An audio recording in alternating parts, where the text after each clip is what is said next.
eyo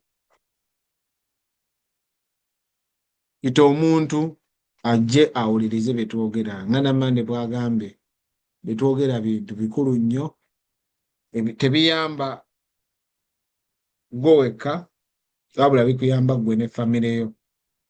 So buli kyogenda okuyiga wano buli lw'onookisharinga n'omuntu omulala n'ategeera exactly ki ky'alina okukola kigenda kumuyamba. Nga bwe tutera okugamba wano nti okusobola okwewala omuntu oyo okubeera obubi ng'afunye obuzibu gwe muyite omugaye nti waayi jangu osome omusomo guno. Kati bw'anaaba atakoze bye tugambye ogwo guba tegukyali musango gwo kubanga gw'oba omuyise n'omwanjulira ekirungi. Wiiki zino zonna ezizze ziddiriŋŋana tubadde naddala mu mwezi ogwokuna oguyise gubadde mwezi gwa financial literacy mu America. Lwaki? Kubanga baakizuula nti abantu bangi mu mwezi ogwokuna babeera bafunye ssente ez'omusolo. Ne bakizuula era nti mu mwezi ogwokutaano mwe basingira ozisipendingira. Olw'ensonga nti okubala omusolo okukoma mu mwezi gwokuna kati tugenda okutuuka mu gwokutaano nga buli omu afunye akasente ke bamuddiza ne batandika ozisipendinga. Kyova olaba tibaateekawo omwezi gwokuna ne bagufuula nti gwa financial literacy awareness okusobola okuba nti abantu ab'enjawulo bategeera ti bwe nfuna akasente kano si konna seeyozaako bweyoza ate wabula mbeereko ne kyenkola essente zino mbeereko ne kyenkola essente zino. Okay, abadde ku TikTok mbalete mumpulira ndoza kati mumpulira. Mbeereko ne kyenkola ssente zino ze nfunye okuva mu musolo zisobole okubaako ne kye zikola. Era nga Namande bw'ayogedde kye twogerako wano ebiseera ebisinga twogera nnyo kuzimba kye bayita financial foundation. Ti mu kuzimba financial foundation tutunuulira ebintu bina ebikulu. Tutunuulira kye tuyita proper protection.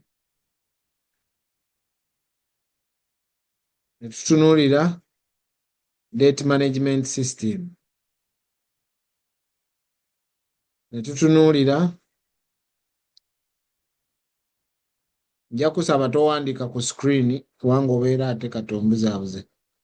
Ne tutunuulira emergency fund. Ne tutunuulira investment. Ebyo ebintu bina bikulu nnyo ng'ozimba obugagga.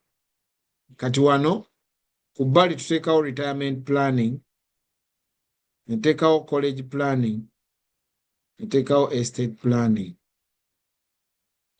Ogwo gwe mulimu gwaffe gwe tukola wano. Kubuulira muntu ki ky'olina okukola bwe kituuka ku retirement, ki ky'olina okukola bwe kituuka ku college, ki ky'olina okukola bwe kituuka ku estate, ki ky'olina okukola okusobola okufuna proper protection.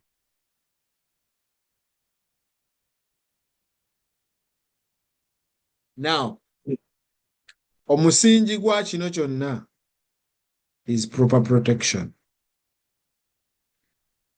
Omusingi buli lwe guba omugumu kitegeeza ennyumba gy'ozimba egenda kuba ngomu. Omusingi buli lwe guba kyenjeeje n'ennyumba egenda kubeera kyenjeeje.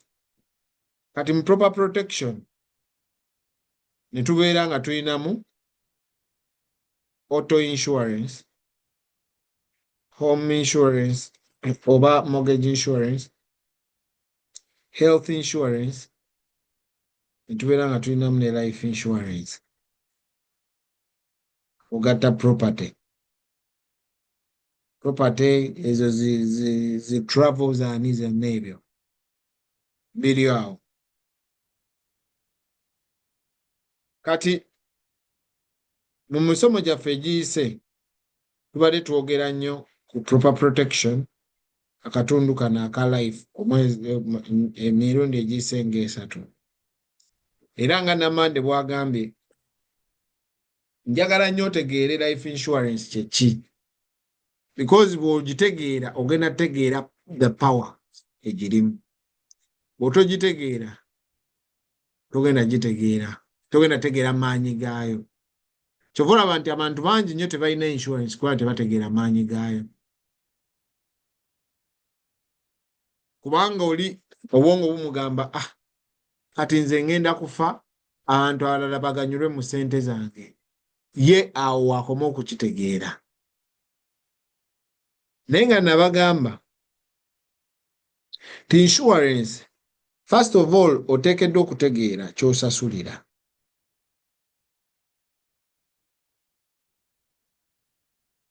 Ky'osasulira bakiyita cost of insurance. Cost of insurance egenda eyambuka buli lwokula. Nti ssente z'okuinsuringa zigenda zeeyongeza buli lwokula paka woofa. Lwaki? Kubanga ogenda osemberera okufa. Now, ekika ekisinga okubeera popular kye kika ekyasookawo kye bayita term life. Lwaki ekika kino kiri popular twakyogerako? Tugamba nti kiri popular kubanga kiri cheap. Lwaki kiri cheap? Kubanga kikuprotectinga emyaka 10, emyaka 20, emyaka 3. Nti wobanga emyaka gino singa ogula term life n'ofa wakati within 20 years nga wagula ya 20 years, oba osasudde busente butini nnyo, famire yo nefuna sente nnyingi nnyo. Ensonga lwaki gwe olina kukola kimu, funa term life osirike, fa kiwedde. Obuzibu bwokka obugirimu gwe butafa. Gwe bw'otofa kitegeeza nti kati term life eyo evuddemu, kubanga wasaba emyaka 2, emyaka 2 tofudde, kati tobanja. Kati kwe kuleeta ekika kye bayita whole life. Bino byonna mbiyitamu mangu kubanga twabiyitamu. Whole life kitegeeza ki? Insurance egenda ku protectinga paka wolifa yo whole life, obulamu bwo bwonna. Kyava bagiyita whole life. Erina level death benefit, erina fixed premium. Fixed premium kitegeeza nti essente z'olina mu insurance eyo bw'oba wasaba emitwalo 5, zeezo level death benefit. Waba bagamba ogenda sasula $3, zeezo.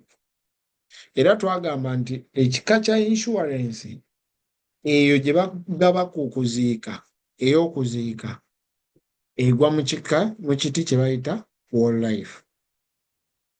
Eyo insurance gye bayita ey'okuziika gye bayita final expense egwa mu kiti kye bayita whole life. Kitegeeza ogenda sasula paka wolifa, naye protectinga paka wolifa. Kakati naye nenkujjukiza nti yadde mu final expense ate waliyo ekika ekigwa wano mu ttaamu nga gye bayita community life insurance. Community life insurance ebeera ya community, nga bw'onoogamba nti ffe abakatuliki b'Egindi twagalayo ku insurance singa omu kufaafa basobole okutuziika. Kati eyo egwa wano mu term life naye ng'eri mu kiti kye tuyita group term. Nga bw'olaba ey'okumulimu n'ey'okumulimu egwa mu kiti kye bayita group term, just lwakuba nti ebiti byazo byanjawulo. Okikolekemu ensobi tosobola kwogera. nze ate nakyo ogwo mubuzibu ate era nyongere I'm tired of being stressed. Ate lwaki oli stressed mwami Elifaazi? Oli wano. Baveeko awo. So, group term ya community. Baddira group yonna nga community ne mugamba nti twagala insurance nti waakiri omuntu bw'afa tumuweeyo emitwalo 2. Now lwaki eri term because egenda tuuka egweko normally nga ku myaka 7. Bw'oba tofudde ku myaka 7 tuleke naye bw'ofa ku myaka before awo tujja kukuwa because of the cost of insurance efuuka higher. Then mu group term mwe muli ey'okumulimu kubanga ey'okumulimu bagiwa group bagiwa company eyina group of people. Kyovala tebagenda kusaba bya dokita wo tebagenda kusaba oba wabaaki buli kimu bagenda kugamba it's okay gwe twala butwazi ki insurance. Lwaki? Kubanga eri mu group nti oyina kuba ku mulimu ogifuna. Bw'ova ku mulimu oba tokyagenda. Kati eyo group term life ey'oku mulimu kuba gye tuyita normally gye tugamba nina insurance ku mulimu bwetyo bw'ebeera. Kati okuva wano okutuuka wano it was a revolution mu insurance.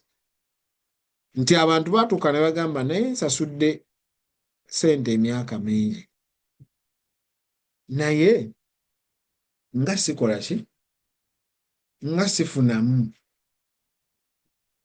Naga nti bw'oba osasudde nnyingi nti nga tofunamu kisobola okuleeta insurance ng'egenda kumalayo naye naawe olina okuba nga opromisinga tojja sasula paka kwe kuleeta whole life. Kati whole life yabeerawo ebbanga okutuuka mu myaka eyo ng'egya mu myaka gya 5 awo baatandika okukirowoozaako naye twetaaga tukombayininga insurance ne market naye nga bakyogerako bwogezi 1950s to 70s nga bakyogerako bwogezi. Kati waliyo omusajja eyajja n'akola speech ng'ayogera ku butale ng'agezaako comparinga nti tusobola okufuna insurance nga insurance eyo egenda kuvaamu ng'eri flexible ng'eri flexible ku ssente z'ensasula nga zisobola okubeera flexible. Olwo twogera 1970s nti yagamba esobola okubeera flexible ng'ate eri adjustable. Flexible mu premium, adjustable mu death benefit. Neme kubanga bw'ensasula nina okusasula paka wendifa. Bateekewo embeera nga nsobola waakiri osasula ennyingi naye ne mmala nga sinnafa n'endekera awo. Ebeere nga insurance eyo kugamba bwe mba ngisasula tegenda kummenya nnyo nga nkaddiye sikyasobola kukola. Kale omusajja oyo mu address eyo gye yakola ng'agamba nti tusobola packaginga components 2 eya term life ne accumulation fund okusobola okufunamu ekintu ekimu. So omwami oyo baali bamuyita Dine naye manya ne bw'otagategeera tegagasa. Yali presidential address gye yakola kati ye yavaamu kye bayita universal life. Nga universal life egenda kukola ki? Ng'egenda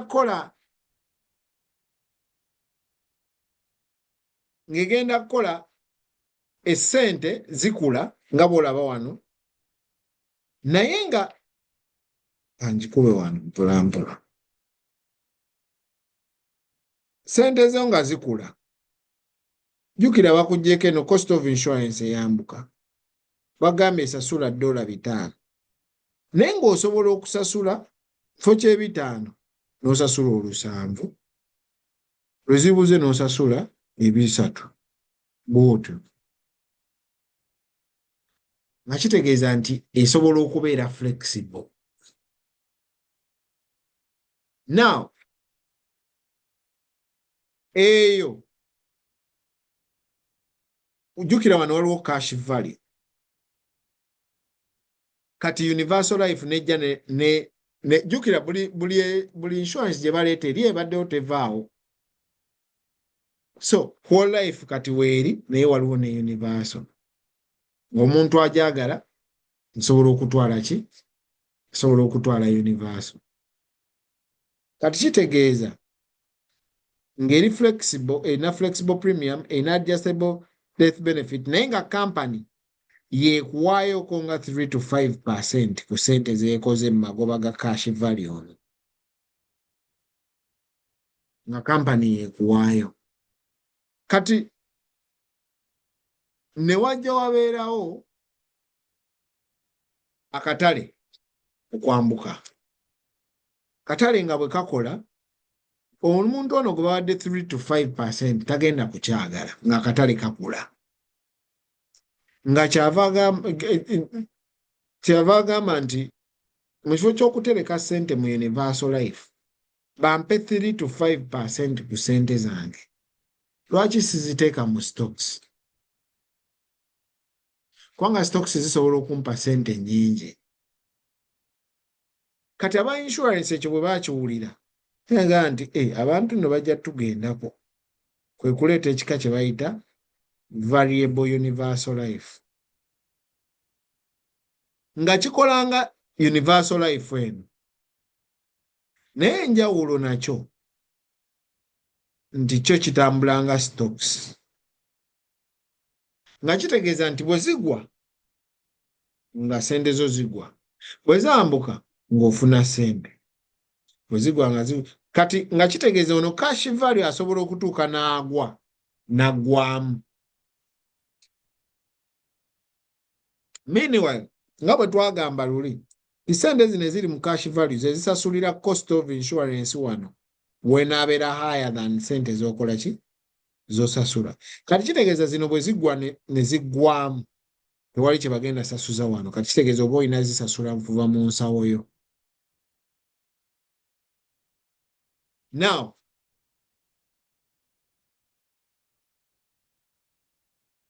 kati olw'okuba nti abantu baatuukanga nga batya okusasula mu nsawo ye singa akatale kagudde, kwe kuleeta ekika kye bayita index universal life. Ng'ekigireeseza index universal life kwaŋŋanga ebizibu by'akatale variable universal life byebadde leeta, kwaŋŋanga ekizibu ky'okuba nti universal life yali esasula bubi ng'omuntu emuwaayo just 3.5%, okwaŋŋanga ekizibu ky'okuba nti omuntu agenda sasula paka ekyali mu whole life, n'okwaŋŋanga ekizibu ky'okuba nti omuntu asasulayo emyaka kasita tafa poliisi ye evaamu ekyali mu term life. So index universal life ne bagireetanga eze kuddamu ebizibu ebyo byonna ebijja biva ku bintu eby'enjawulo. So kati mu 1980s wano baali bavaawo nga bava mu universal bazivaamu because jjukira zaasigalawo, ne tulyoka ne tujja 1988 universal life ezo zaali very popular olwa tax deferred nature zaazo togenda sasula musolo naye nga bwe nkugambye olw'ebizibu ebyo kati ne baleeta kye bayita index universal life. Kati index universal life eyo nga bwe nkugambye nti yajja okumalawo ebizibu ebingi. Tiyo ziri zonna zaaliwo even before emyaka gyonna emingi, naye eno specifically bagireeta mu 1990s. Index universal life. Universal life zaaliwo eziri ng'era zikola sente ng'abantu bateekamu sente naye nga just nti zikolayo akasente katono. So kati mu 1990s ne baleeta ekika kye bayita index universal life. Era mu 1997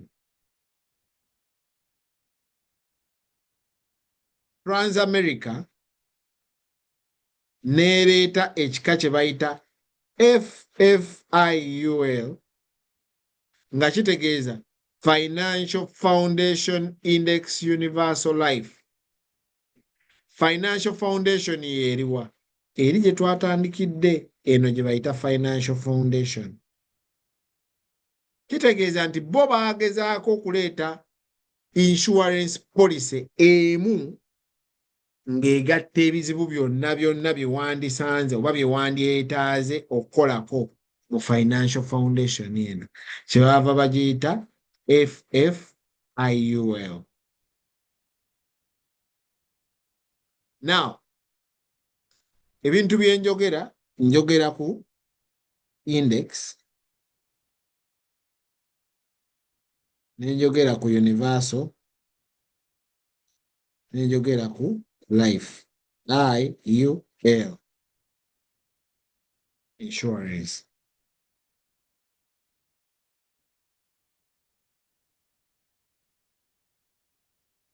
Buli kimu wano ky'olaba kiyina ensonga lwaki weekiri ku linnya lino. Life insurance is because it is a life insurance. You die, we pay. Nga bw'olabye ebika biri byonna ebikoze eki ebibaddewo. So ne muno ogenda sasula premiums eza bulijjo ze tunaakugamba naye singa ofa tugenda kusasula. Universal is because it is flexible. The flexibility eri eyali mu universal life baagireeta mu index universal life. Now, index. Kati index kitegeeza ki? Kye bayita index kitegeeza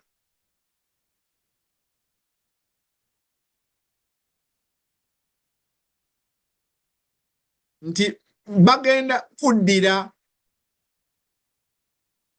stocks ez'awamu oba ezirabika ng'ez'awamu bazigatte bazitracking financially.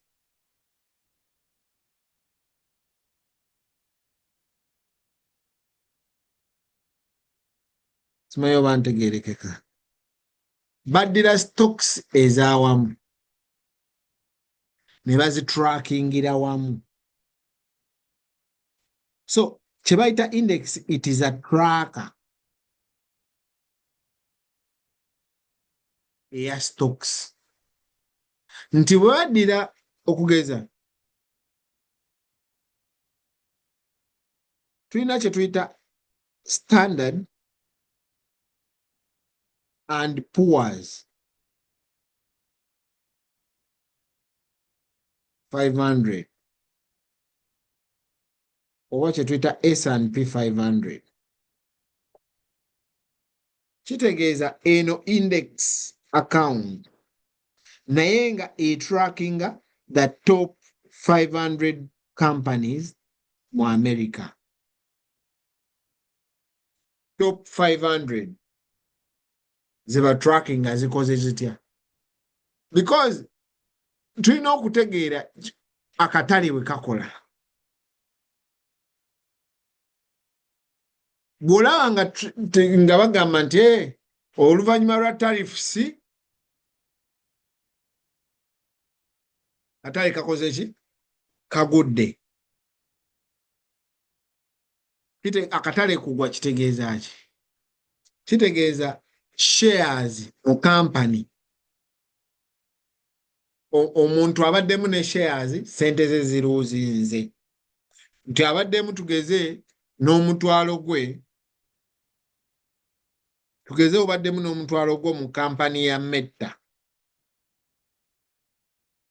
Meta negwa by 5%. Kitegeeza nti omutwalo gwo guno guluuzinze 5% of mutwalo, which is 5 over 100 times mutwalo, which is dollar meka 2 dollars, right?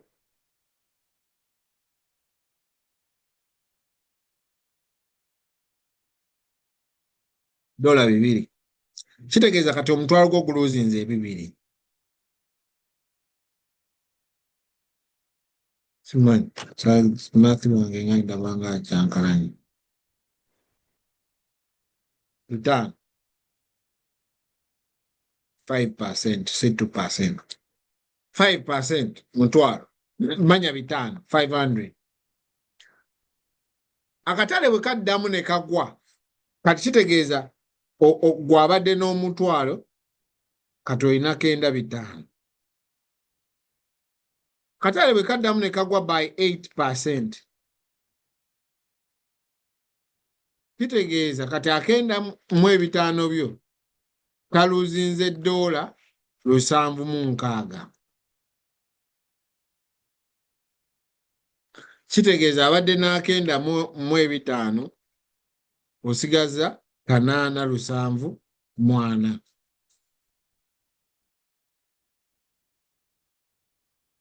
Now, ekiri instrumento ennyo mukula kwa sente ky'olina okulowoozaako kwe kuba nti olaba wano akatale kagudde by 5 na wano ne kagwa by 8 gw'okutuuka ku ki 8740. Naye singa akatale kambukira wano by 13%.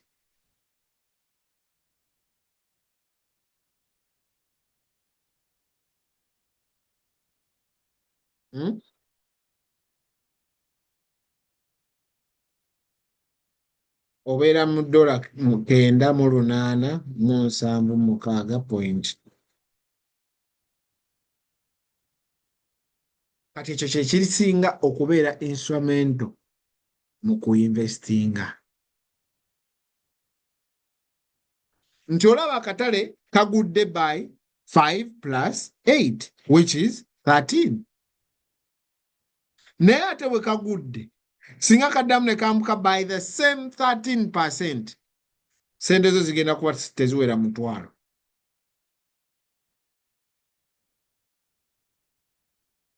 Ate zigenda kuba 9.8. Kitegeeza buli sente zo lwe zigwa by a certain percentage, you need a lot more okuzizaayo engulu.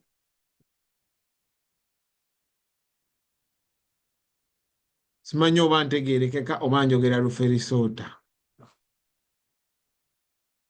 Njagala ntegeerekeke.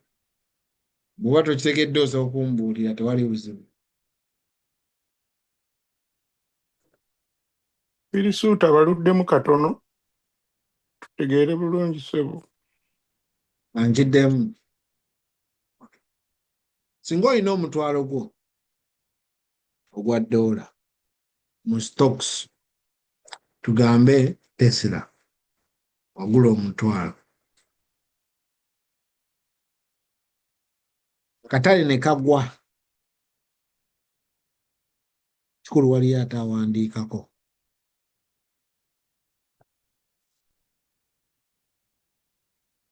nkusaba towandiika ku screen kubanga kati oba ombuza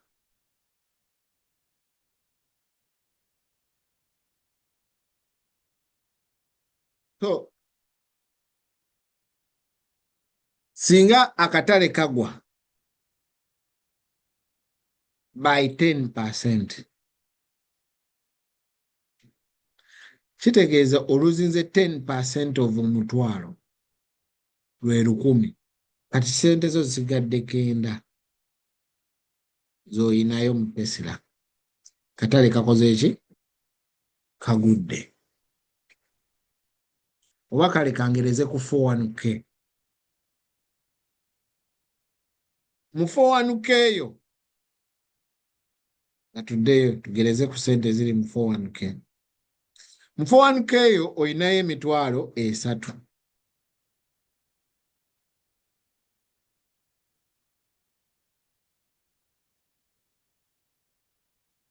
Akatale ne kagwa by 10%.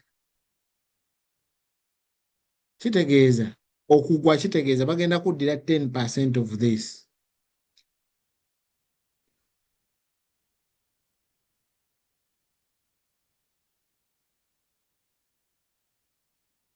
So emitwalo 3 times 10%, which is 30,000. So 30,000 bw'ozaawula ku mitwalo 3 osigaza emitwalo 27. So kitegeeza akatale bwe kagudde by 10%, sente zo zisigadde mitwalo 27.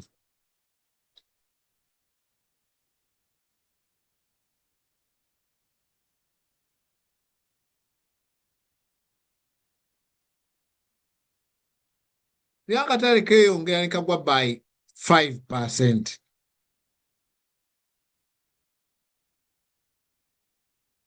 Kitegeeza kagudde 5% of 27. Tufuna calculator. 5% of 27 wezivaako osigaza mmeka?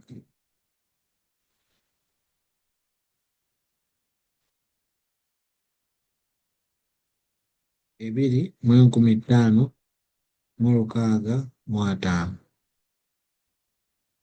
Kati 401k wano weba eyimiridde ng'olina 2,5,650.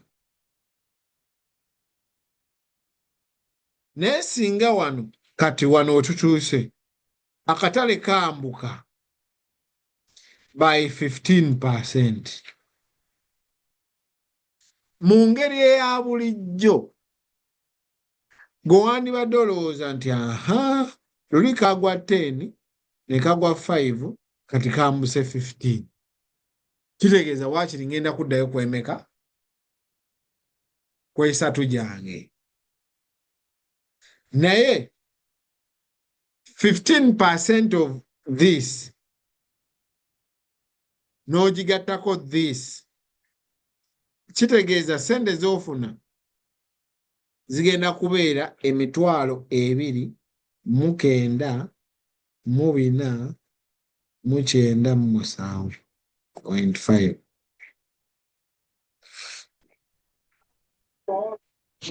Lwaki? Ekibuuzo kirungi nnyo lwaki. Esente zo bwe it's just it is just mathematical. Esente zo bwe zigwa by a certain figure, you need more money okwambuka. Because okugwa kuli harder than okugwa, like sente bwe zigwa kikosa nnyo sente kwega nkinyonnyole nti oba kizibu nnyo than okwambuka.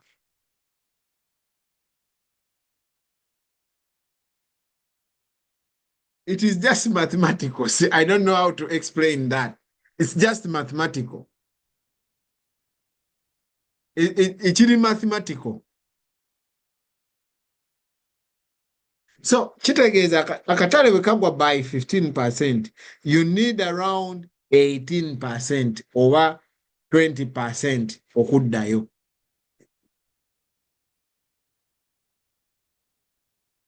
Okubreakinga even. So, bwe buli lwolaba akatale kagudde, sente n'ozifiirwa, manya nti zo ogenda kwetaaga nnyingi. Ogenda kwetaaga kambuke more than bwe kagudde.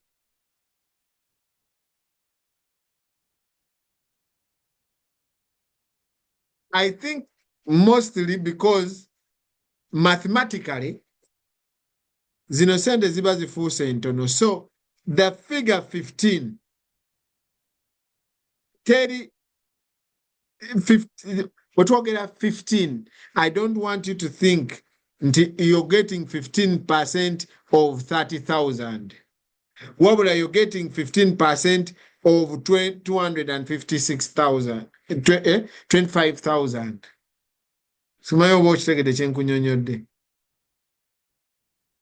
Ensonga lwaki weetaaga ssente nnyingi is because 15% eno teri si ya mitwalo 3, wabula ya mitwalo 2.5. Kubanga akatale mu kwambuka kasanzeemu mmeka? Ezo ze kasanzeemu zikagenda okukola ki? Okutwala. Kati ziri 2.5 so si 3.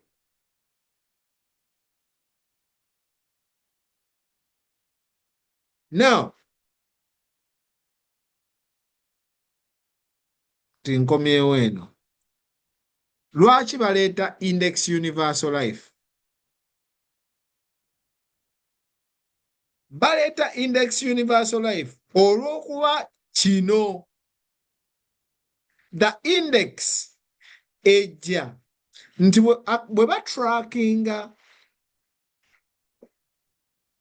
obutale mu kifo ky'okuteekayo ssente directly bamiraringe. So eno index katale is a tracker. Kati mu index bw'ebeera mu universal life, bw'ebeera mu life insurance, it's a mirror. Ebeera mirror ya index. In other words, sente zino kati tebagenda ziteekayo directly. Akatale bwe kagwa zigwe. Bagenda mirroringa akatale bwe kakoze. Akatale mu S&P 500 bwe batracking ezo top 500 companies, on average zikoze 12%. Kitegeeza naawe bagenda kuwa 12%. Nti bwe batrackinze zikoze 5%. Kitegeeza naawe bagenda kuwa 5%. Naye olw'okuba nti eno Index Universal Life baagireeta ekimu ku kyagireesa kubeera ansa ya variable nti akatale bwe kagwa ssente tezigwa. Kyova olaba nga baagikola nti singa akatale kagenda mu negative, don't mirror. Beera ku 0%. Kitegeeza nti omuntu alina Universal Life, akatale bwe kaggwa, ye sente ze tezigwa. Agenda kubeera ku 0% bw'aba talina Transamerica. Transamerica yekuwa 0.75%. But generally, companies ezisinga zigaba 0%. Kitegeeza nti akatale kagudde nti sente ziyimirira. Bwe kanaddamu ne kambuka nga ziddamu nga zikola ki? nga zambuka.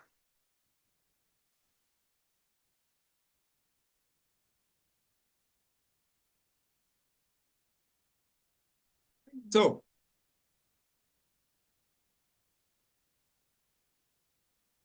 kitegeeza nti ekintu kye bayita index universal life kigenda kukola bwe kiti. Jjukira eno yabadde ki? Cost of insurance. Cost of insurance jjukira eyambuka as you grow.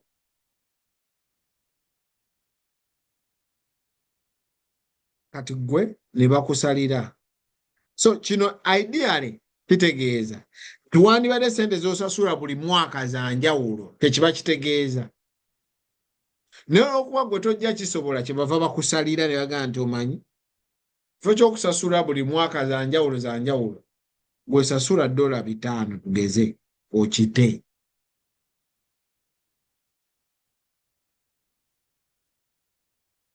Kati wagamba 5 kitegeeza wano tugeze oli 30 wano ku 30 wano mu butuufu okufuna polisi tugambe ya $50 wandibadde osasula nga 3 naye osasudde 5. Kitegeeza waliwo ssente wano z'osasudde nnyingi ng'ate tezigenze mu insurance. Nkiddemu okufuna polisi eno tugezeeyo $5 nga oli 30 tugambe wandibadde osasula $, ngeza bugeza tiwandibadde osasula $3.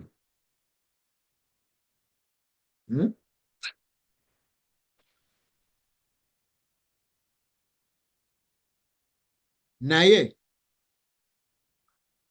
olw'okuba eno universe erimu eno it's a permanent insurance jjukira walina okubaawo ssente ezinasasulira cost of insurance gy'enaabeera higher than $5. Ezo ze zino ze tuyita cash value. Kati essente zino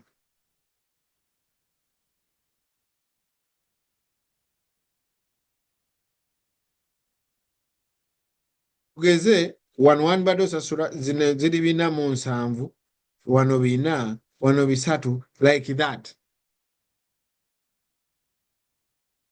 Kati mu index universal life jjukira mu whole life zino company ezitwala ne bakuwaayo nga 1 to 2% mu whole life. Kyova olaba nti ne mu whole life oba olina policy ya whole life sitera kwogera nnyo companies nti New York life oba bikyebe. Naye bw'oba olina policy ya whole life kyova olaba nti oba osobola okwewolamu kubanga obeera ne cash value ono yadde cash value aba akula katini kubanga company yeba erina ssente zino kati yezikozesa. Kuva cash value aba akula katini oba osobola okumwewolamu. Mu universal life era company yezikozesa naye olw'okuba nti osobola ogiwaayo ennyingi kyeva ekuwa more. Jjukira universal life bwe bagamba 5 osobola osasula more or less ne index universal bwetyo bweri kubanga osobola okusasula paka age 67 n'okomaawo n'otaddamu kusasula ate ng'okyalina insurance. Kati zino ssente ziri mu cash value gwe z'osasudde naye ne zitagenda mu insurance yet ze bagenda okuteekayo mu katale kali embadde njogerako zikule n'akatale. Kati olw'okuba zikula n'akatale kwe kulaba nti insurance ekuwa kye bayita growth okusinziira akatale nga bwe kakola ki kakola. Naye ate nga jjukira nakugambye singa akatale kagwa oyina safety 0.75% oba 0% depending on the company. Kyokka ate olw'okuba zino ssente bazitaddeyo mu cash value ne zikola okusinziira katale, kitegeeza zikola amagoba. Ensonga lwaki osobola okuziggyayo ate nga tosasudde musolo, kyetuyita tax advantage. Osobola okuggyayo looni oba okuwithdrawinga ku ssente ezo ng'ate tosasudde eki tax free, nga tosasudde musolo. Ekyo kijja ddi? Eryo tteeka baalireeta buleesi nti insurance mugireke, ekintu ky'omusolo ekole ki? Temugiggyaako musolo. Olw'ensonga nja kulaga nti mu early 2000s abantu abaasinga okukozesa insurance eno be baali abagagga. Kakati olowooza abapoliticiani be baki? Oba abantu abasinga okusalawo be baki? Gamba nti be bagagga. Kati oba olaba nti baateekawo tekalega nti bana insurance tetugiggyaako musolo. Death benefit, muntu bw'afa ng'abadde ne life insurance muzimuwe ssente ze. Lwaki? Kubanga abaasinganga okukyeyunira be bagagga. Ssente ze bwe zikula ng'alinamu ssente mu cash value we aziggyeyo tax free. Lwaki? Kubanga be baazijjangayo. Kati ne bagizimba nga esobola okukuwa kye bayita protection. Protection kitegeeza ki?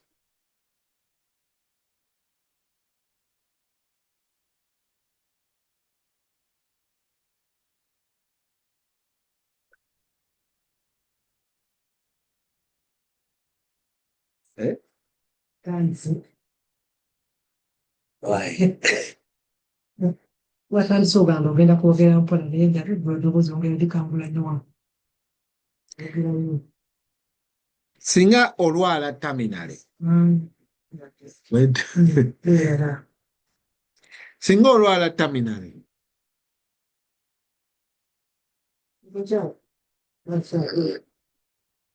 Singa olwala terminale kitegeeza nti obulwadde bw'olwadde omusawo agaye nti tosobola kuwona. Omusawo okusinziira ku bwakudayonizinze tosobola kuwona. Insurance egenda kuwa up to 100% ya ssente ze wasaba. Singa olwala critically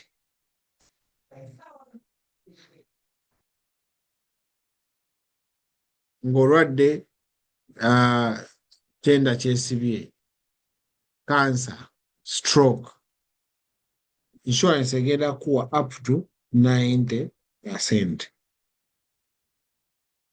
Singa olwala chronically nga tokyasobola kuperforminga ze bayita activities of daily living, 2 out of 6 activities of daily living. Activities of daily living, kyebayita activities of daily living kitegeeza okweriisa ebintu by'okola normally omuntu wa bulijjo bw'oba tokyabisobola nga okweriisa, okwenaaza, okwetwala emmanju, okweyambaza, okwetwala ku kitanda, okukola bowels, nga tokyasobola kukola ebibiri ku ebyo. Ne wayita ennaku 9 insurance ng'etandika okuwa 2% ya ssente ze wasaba buli mwezi, per month.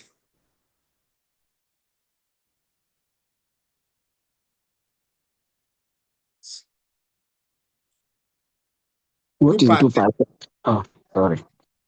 Wanje? Genda mu maaso. netandika okuwa 2% ya sente ze basaba buli mwezi.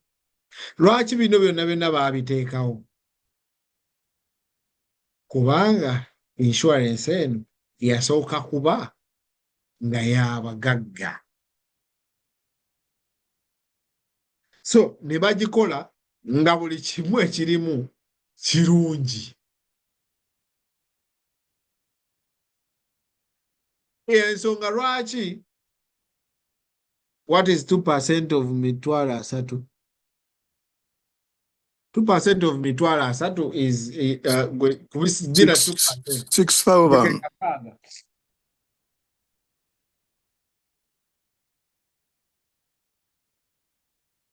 So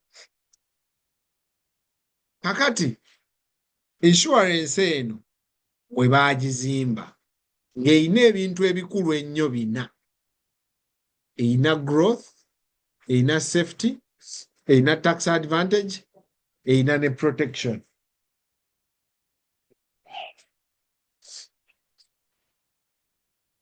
Now, nga bwe nkugambye, remind me which type of insurance. Index Universal Life, jjukira gye tuliko. Ekika kye bayita Index Universal Life. Kati olw'okuba nti nno insurance eno ekutwala okutuuka w'olifa, ekuwa ebintu bino byonna bye njogeddeko, kyeva nti n'okugifuna kiri a little bit expensive. Okugifuna kiri a little bit expensive. Lwaki? Kubanga ebintu byegenda okuwa already bigenda kuba bingi. Yensonga lwaki osobola osanga omuntu ng'ayina policy nga muntu omu nze nagimuwadde nze ng'asasula $2, kayate omulala ng'ayina policy y'emu ng'era nayo nze nagimuwadde nga ye asasula $600. Enjawulo awo weeva.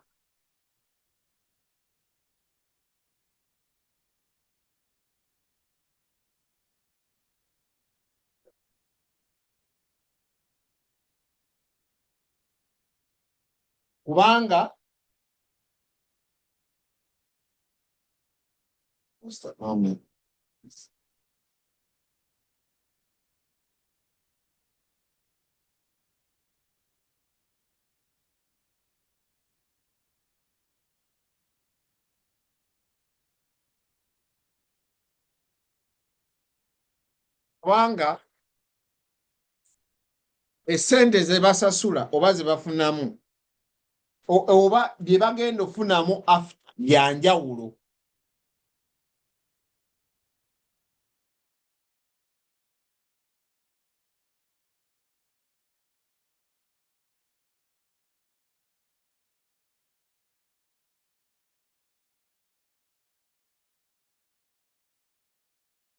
Ogenda sanga omuntu agambe nze nga nsasula ssente nnyingi mu insurance yange, ate gundi asasula ntono mu yiye.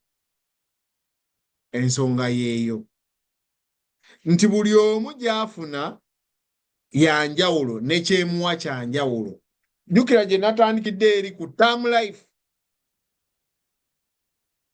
nti singa ofa mu myaka 2 tugenda kusasula, otofa bye, tobanja tetukubanja. Kati ate ng'eno singa tofa no problem, gwesasula bw'otuuka ku myaka for example age 67 ng'obadde mutototo, lekera okusasula policy esigale ng'etambula. Why? Because erina sente nnyingi ezi accumulatinze okusasulira cost of insurance eno mu time gye n'abeera higher.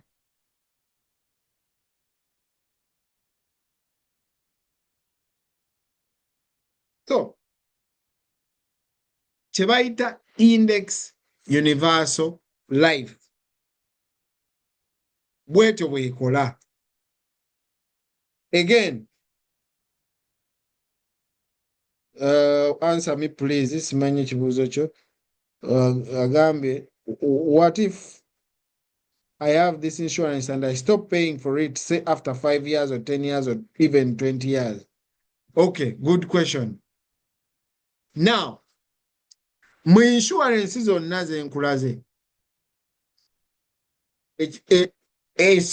eno olw'okuba erina cash value, w'okoma okusasula tegenda kuvaamu. Lwaki? Oyinamu ssente ezizo muno mu cash value. Kati essente zino zisobola osasulira cost of insurance paka we zinaakoma. We zituuka nga zisobola nga zikomye, awo poliisi ejja kuvaamu kubanga tewakyali kye bajjako kusasulira cost. Jjukira eno cost naggambye yeeno olina ogisasula buli mwaka, bw'oba buli mwezi paka w'olifa. So bw'obanga obadde ogisasula n'olekeraawo, no problem, bagenda kujja mu ssente zo zino eza cash value batandika okusasulira cost of insurance. Bwe banaasasulira cost of insurance bwe zinaggwaawo zino eziri mu cash value, then awo poliisi ejja kuvaamu. Kubanga ssente zeeridde ne zikola ki? Ne ziggwamu. Naye bw'oba kyova olaba nti mweno osobola osikipinga noga nti abanaye kati ngenda Uganda abange Transamerica omwezi guno n'ogujja temunzigyako ssente. Kisoboka olw'ensonga nti olinamu cash value, bo tebajja kukanya, bajja kujja wizi mu cash value beesasule cost of insurance eno kubanga yo olina ogisasula kyekikuweesa insurance eri gye wasaba.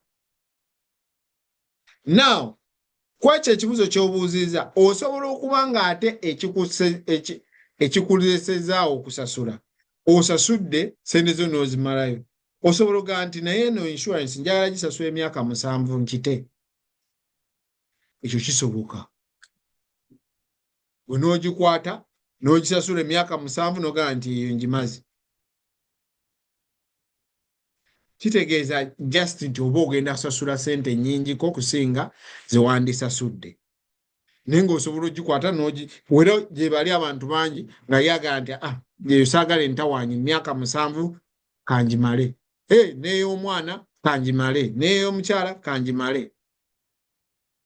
Ekyo kisobokera ddala era waliyo bangi nnyo abakikola. Bwe tunaatambula ojja kulaba ku examples ezo. Naye leero kye mbadde njagala okulaga ye structuring ya account eno, engeri gye baagikolamu. Bw'onoogenda ku Google omanyi nina mukwano gwange gwe mbadde njogera naye leero ne Joe actually. Jo nabadde njogera n'omuntu nga ngamba nti ebintu bino baatugambanga nti byakapalaga. Naye ng'olinga alinawo obijja. Nemugamba nti siina magezi yadde nga nandigeetaaze. Siina magezi gakola akawunti zino n'obusobozi sibulina. Yadde singa Mukama aba abimpadde mbyeyanza. N'ebintu bye twogerako si ffe tubiteekawo. Enjawulo nti tubisomye ne tubitegeera. Ntugamba naye omanyi obutaleka bantu baffe tubize mu lulimi olwa bulijjo. Senti abantu baffe tebamanyi Luzungu. Naye nange kennyini bw'onyinnyonnyola ekintu mu Luganda nkitegeera nnyo okusinga ky'onnyonnyodde mu Luzungu. Kati ffe bwe tukitegeera tugamba tukizze mu Luganda because twagala community yaffe ekitegere. N'Abasipaana kye bakola nga Nammande bwe yagambye. Abasipaana nabo babikwata ne babizza mu Lusipaana, n'Abachina babikwata ne babizza mu Luchina. Buli bamu beefaako. kati enjawulo nti eyaffe bagamba ebyo bintu bya Kapalaga bimiyaye nja kubbira bwereere naye nga bino byenjogera ne bwogenda ku Google byogenda osanga enjawulo nti eri ebiwandiika mu Luzungu nze mbyogera mu Luganda.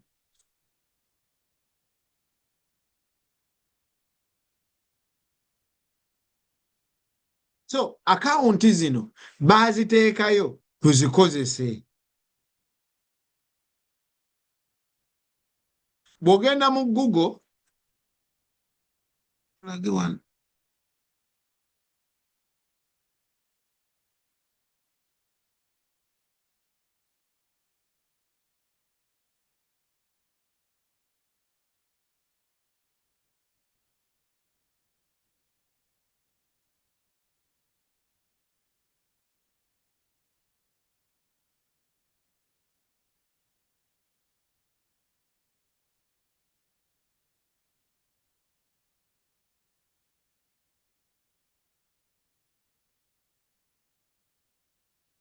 ogenda mu Google andabe wano abali ku TikTok mbabuzizza. Okay, kanawo bansobola gyebawa wano. Yeah. Bw'ogenda mu Google n'oteekamu nti AI ejja kukuleetera brief history of Index Universal Life ejja bikuleetera. Ejja kubuulira early roots, inception of IUL can be traced back to the 1950s and 1960s. Ne jjajja ne tatange yali tannazaalibwa. Emergence of Universal Life, the 1980s to 1990s, witnessed the ascent of universal life insurance, introducing greater flexibility in premium payments and death benefits. The birth of IUL, true birth of IUL in its modern form, occurred in the early 2000s when insurers integrated index features into universal life policies. Regulatory changes, the evolution of IUL was further characterized by regulatory changes in the insurance industry, including the Tax Equity and Fiscal Responsibility Act and the Pension Protection Act, PPA. Kati wano waliwo erinnya Kapalaga wonna. Anyway, in fact ne woteekamu wano nti Kapalaga, nteekemuko Kapalaga Index Universal Life. Bakuleetera buleetezi companies za njawulo. Ne mpozi bakuleetera mpozi bajja kuleetera video za nnyimba. Maybe bagala kuteeka mu Kapalaga baby. So kitegeeza Universal Life History Policy bagamba ki 1971 GRD Nays ono gwe nabadde mbagamba eyakala presidential address to the Canadian Institute of Actuaries n'aba warning about the trouble of insurance obuta integrating. Then the 1970s concept was made public, Universal Life.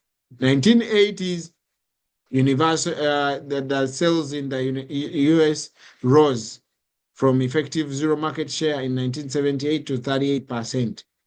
In 1988, Universal Life was popular. Then netudda Index Universal Life. Kitegeeza buli bye nkugamba tewaliwo kyange. Enjawulo gye nkoze nti mbisomye ne mbitegeera ne mbiza mu lulimi lwe tutegeera. Kati oli agenda kugamba abo baana ekikulu keefuula kagezi. Ekikulu keefuula kagezi. Kale balowooza bagezi nnyo, Tetuli bagezi. Wabula tutegedde kiki kye tulina okukola. And that is what we are sharing.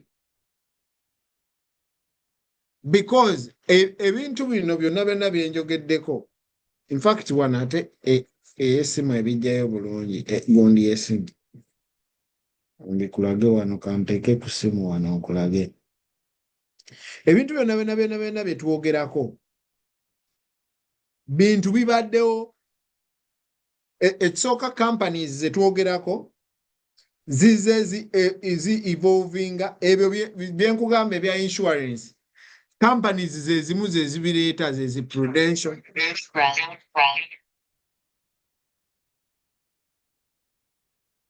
ankulage wano companies ze zimu ze prudential ze mutual of Omaha ze zibeera na buli ki na buli akawunti era naffe bwojja ze company ze tukuwa tetulinayo company nti eno twagitandise ffe ng'Abannayuganda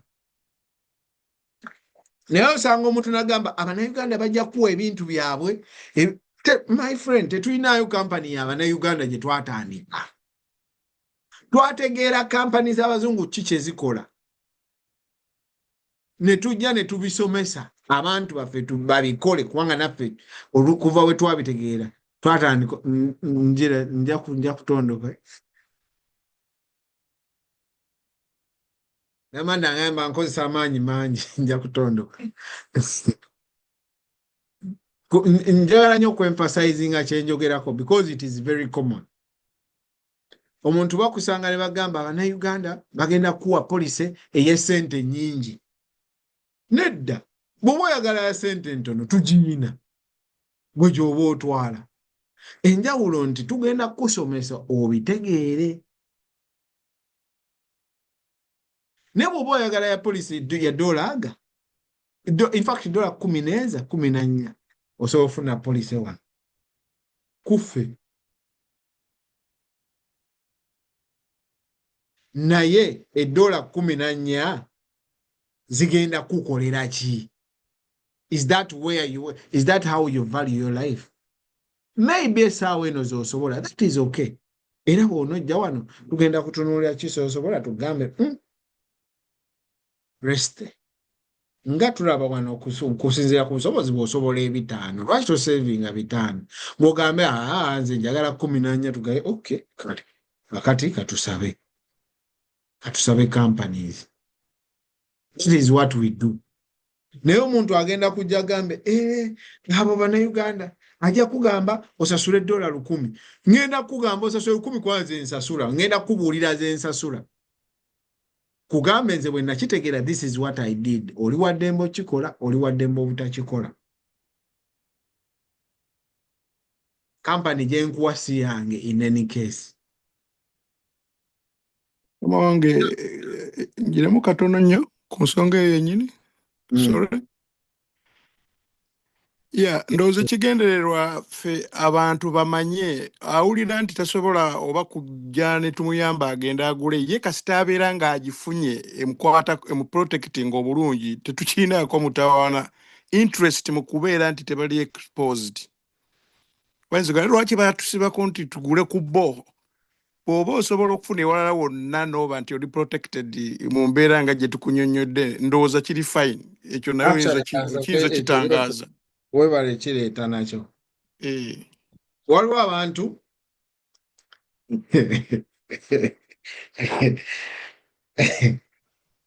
olumu nnyumirwa waliwo abantu gw'osomesa n'akugamba okay kati oŋŋamba nationwide lwaki seegendera mu nationwide lwaki obadde togendayo tebaddeewo lwaki obadde togendayo obadde togendayo kubanga obadde tomanyi byekola kati nze mbikusomesezza kati n'ekyo kijja lwakuba omuntu amanyi nti Katonda agenda kunfunamu ngenda kufunamu kituufu mukulu nange ntutta obudde bwange nenkunnyonnyola obadde tomanyi nationwide emaze wala emyaka 14 nga tomanyi kyekola nze nkikuleetedde kati ombuulira lwaki sigenda mu company. By the way nga Yahaya bwagambye osobola okugenda mu company, in fact okusinga obutaba nayo genda. Enjawulo eriwo eriki tebajjanze kunsasula enjawulo yokka. Sente z'ogenda osasula ze zimu buli kimu kigenda sigala nga kye kimu. Enjawulo nti tebajja kunsasula. Ekyokubiri, togenda kufuna taaki eyo ya muntu akusomesa n'agamba kakati olaba katuddemu tugirire, kubanga ogenze ku kampani kiringa bw'onoogenda kugerereze ku kyekirina agent kyensobola okugerezaako.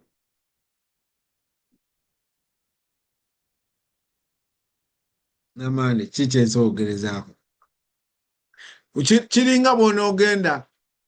So nze bwenkuyambako okusaba akawunti eyo mu kampani, eyo kampani egenda kunsasula kubanga njiwadde client.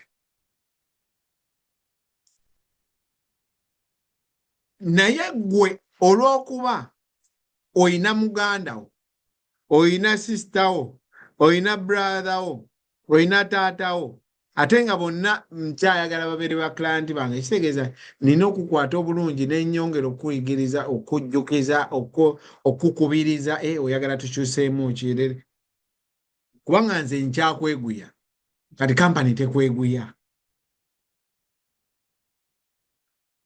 Naye nga sente z'osasula through me oba direct zezimu. Kati abantu abamu balowooza nti olw'okuba ono agent bagenda musasula kati ezo sente kanzibuuke ngende direct ku kampani. Era ojja zisasula.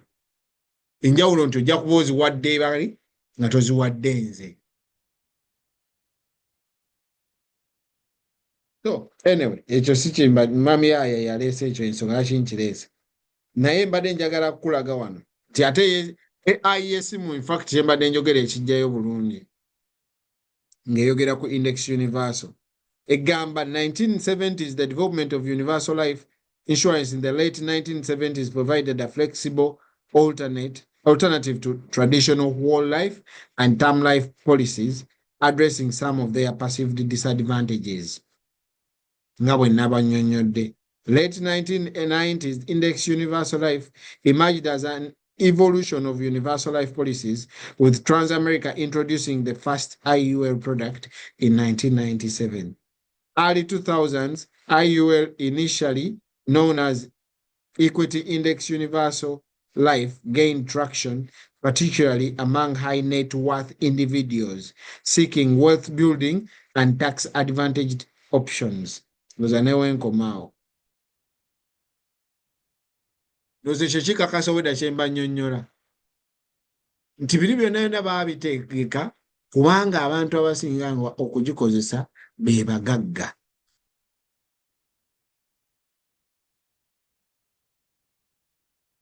Bagiterekamu ssente zaabwe kubanga amanyi nti sigenda sasula musolo ate nga ssente zikola amagoba. Kakati oli n'addaawo n'agamba nti nti ebyo bintu byani, bintu bya kapalaga. Lwaki abantu bampa importance gye sirina? Bampa amayinja ge sirina. Now, which companies waliwo abuuziza which companies are most reputable? Companies ezisinga okubeera companies nyingi ekyamazima ezimu sizimanyi naye nga nzirepresentinga kubanga organization gye tukola nayo eyina companies ezisoba mu 3 ez'enjawulo, naye ngenda kuwa z'olowoozaako oba z'omanya ez'amangu. Kanfune wano kagundi babayita baki providers. Company ze turepresentinga ankulageyooko kuzimu otegeere nti Kapalaga w'amaanyi okubanga yenna nnyinizo.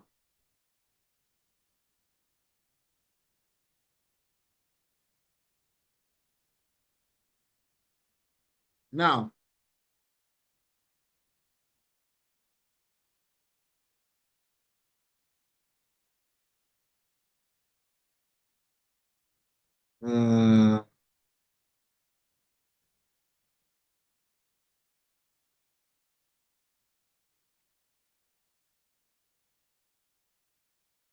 kyagezaako kulaba.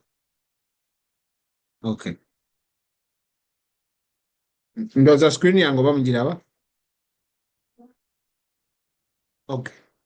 Ezimu ku companies that representing waliwo abuuziza what are some of the reputable companies ezirina policy nga we nkugambye olwaleero just njagadde gikuintroducingira because ngazi sigenda gimalayo leero naye njagadde kukulaga bw'ekola oba formation yaayo engeri gye yajjamu okubeerawo then tugyogereko ng'ogitegeera gye yava. Now company, in fact, a parent company yaffe bagiyita Transamerica.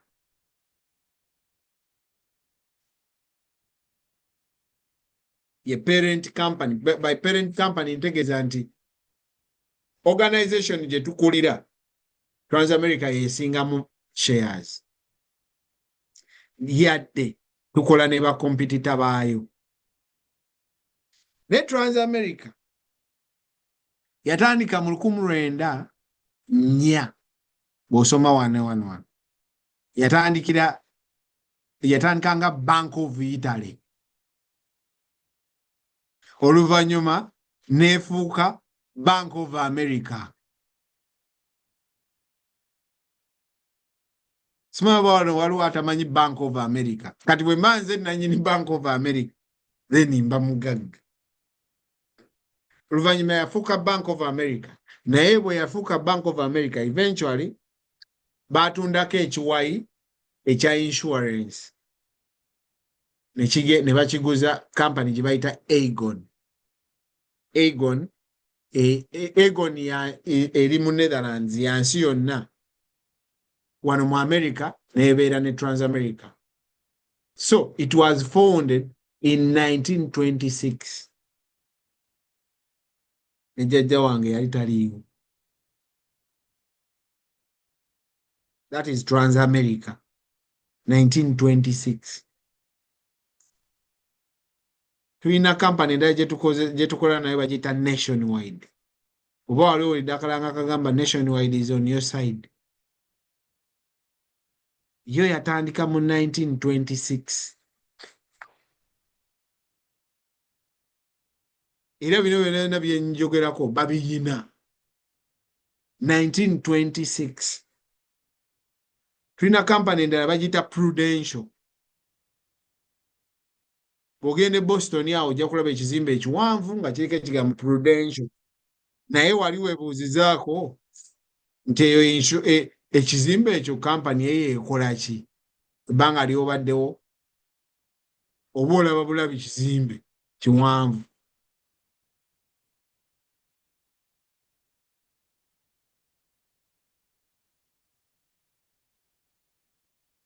Kati Prudential y'emu ku companies ze turepresentinga. Tulina company gye Prudential yatandika mu 1875. Y'emyaka 105. Kati oli nawe emyaka ebintu by'Abannayuganda bajja kukola ki? Bajja kubbira bwereere. 150 years. Tulina company endala bagiyita Apollo Global Management. Apollo yatandika mu 1990 eyo tugikozesa mu annuities. Erina company gye bayita Athene. Annuities bwe tuliba tutunuulira ku investment tujja zitunuulira. Tulina company gye tukola nayo bagiyita Fidelity Investments. Yatandika mu 1946. Tulina company gye tukola nayo bagiyita Pacific Life. Yatandika 1868.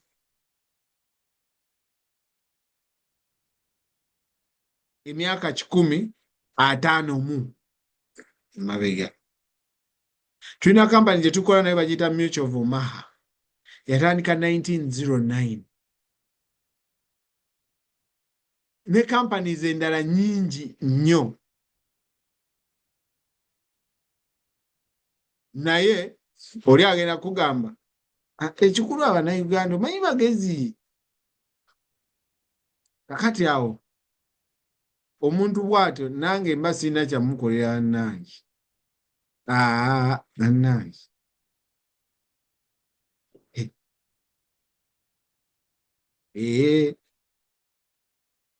naye mba nkozeeko ekisoboka ebisigadde abannemye. Naye tumwetaaga ajje ayige. Ekizibu nti omuntu bw'atyo, era mbadde niyo omukyala gwe nkigamba leero, nti omuntu akugamba bw'atyo, ekibi nti ate abatatuulanga nako yadde ku musomo nga guno kuwulira ye kiki ekyo ye kye boogerako. Wabula akugamba kimu bagenda kubba. Naye nga tateekanga naye obudde kulowooza kiki ekyo kye boogerako ekibatuuze okumala essaawa 2 nga boogera ku kintu. What is that? So,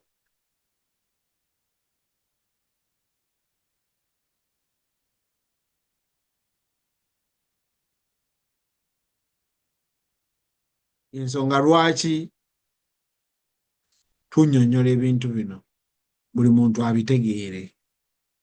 Ensonga lwaki twagala nammwe mujje mutweyungeko.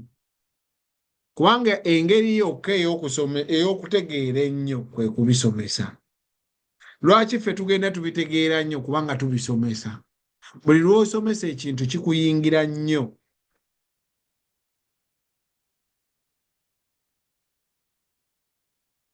Mwami oba mukyala iPhone oba iPhone, can you unmute? Unmutinga. Obuze question kubanga waliyo abali ku TikTok abatalaba byowandiise. Mwami Kaparaga mbadde mbuuza. Ani ampa policy wadde gwaba mbulookinze. Organization yammwe oba company mu documentation ntegeera company ki empadde policy oba organization yammwe yeba ebikolako nze nemanya ntambulira under organization. Good question. Bakuyita mwami ani?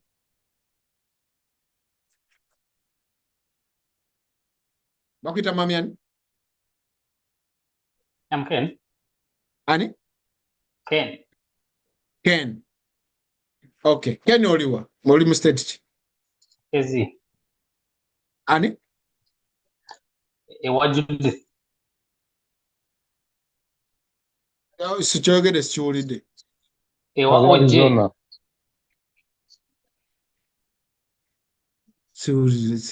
I don't sikitegeera kyagamba. Agambye ali mu Arizona. Arizona. Okay, sorry. Okay. Good question, Ken.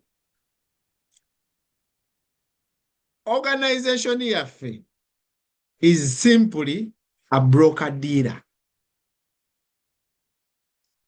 Bwe nkusabira policy, ngikusabira mu Transamerica oba mu Nationwide oba mu Prudential oba mu ki. Era buli kimu kyonna be bagenda okikuwa. Kampani eyo yegenda okuwa byenkugambye. In fact, inze obuyinza bwange bukoma ku kubanga bakukkiriza.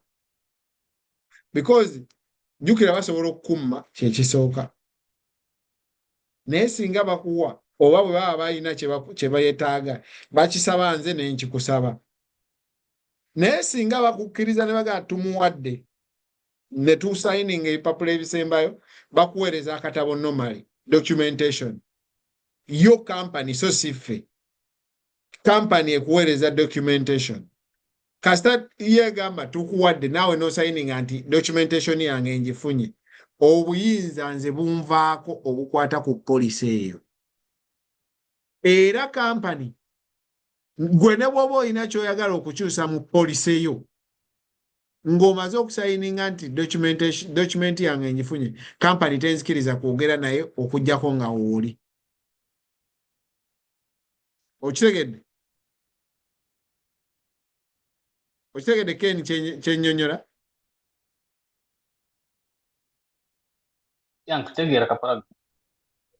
Kampani yekuwa policy.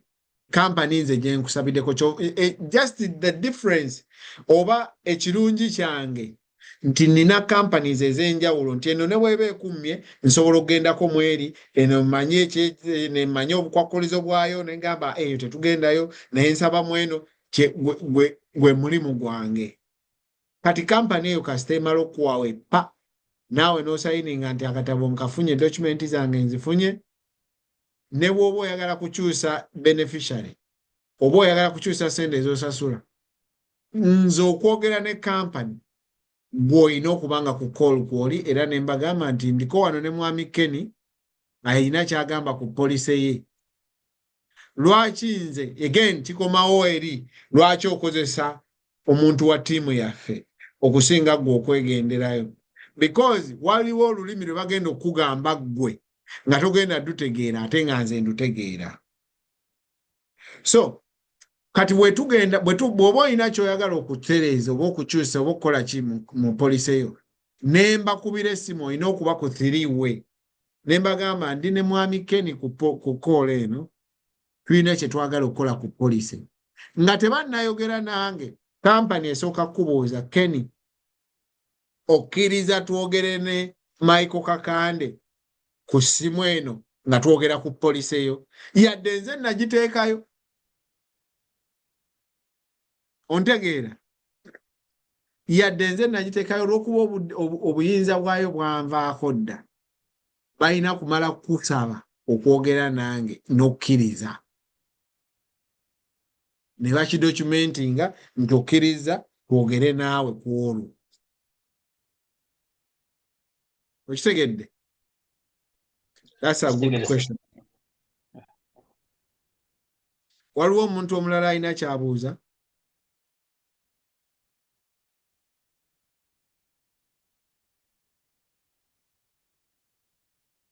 Waliwo alina kyabuuza ku polisi ekyo gye njogeddeko? Engeri gy'ekolamu ssente, amagoba, biki byonna tujja biraba mu Lwokuna oluddako. Tetusobola kufuna budde obwo kati. Yes, Solien, oli mu China? Ekyo kyama kyange.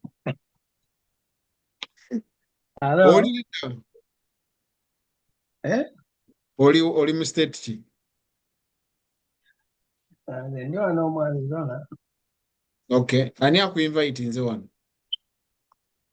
I don't know, nalabye muntu. Inviting. Sasizza nnyo mwoyo. Wanya inviting. Okay, ekibuuzo kyo kiri kitya? Nze kyebuuza kwega nti bambi abantu batufaako ne bagenda mu ggulu. Era tewali insurance n'emu gye balina. Kaakati twabadde twetaaga n'otunnyonnyola oba ebintu bino omanyi kisizira omuntu kiki kyayagala kwegamba n'ogamba omuntu wange waweerera $1 14 n'ogamba kale waliwo insurance ey'edola bweti k'olina okutandikira oba ya $2 oba 3 oba 15 kisinzira nga bw'olaba. N'ogamba nti insurance eno bino by'ejja okukola nti kubanga kati insurance ibeerako ne benefit nyingi eri abantu abatayagala nti nze saagala ebyo byaba beneficiary. Omuntu ayagala simple insurance yasobola okusasula kubanga bills nyingi. Omugamba nti omanyi tulinawo insurance eno ejja kuzaayo ewammwe eri kiipa kale tewali benefit yonna gye tujja kugamba nti waliwo beneficiaries bano bajja kufuna ssente ti nekuzaayo buzza wammwe. Ky'oba nti yeeyo ntono waliwo leero ejja kukavalinga funeral costs. Yes, ekavalinga funeral costs wano. Tewali benefit ze tugenda kusasula. Oyagala tukwokya omuliro, oyagala bakuziike wali ku muti gw'ettaala, kati kwegamba ebintu bwe bityo kwegamba abantu bambi ne babitegeera. Eby'essente nnyingi n'ebitali bya ssente nnyingi nnyo.